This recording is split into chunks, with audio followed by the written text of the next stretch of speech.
ભગવાન આત્મા ચૈતન ચૈતન ચૈતન સિંધુ દરિયો. ખારા દરિયો હોય એની છોડ્યું ખારી હોય, મીઠો દરિયો હોય એની છોડ્યું મીઠી હોય. એમ ભગવાન તો આનંદ અને જ્ઞાન સાગરનો સાગર ભર્યો છે.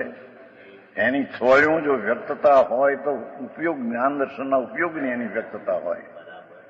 એ ઉપયોગમાં જે કર્મના ભાવકનો ભાવ દેખાય છે એ જડ કર્મનો ભાવ છે. માટે તેનાથી જુદો થઈ શકે? આવી વાત છે.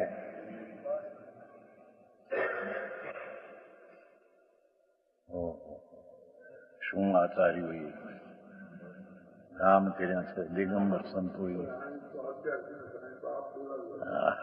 અમે તો એના દાસ છીએ ને.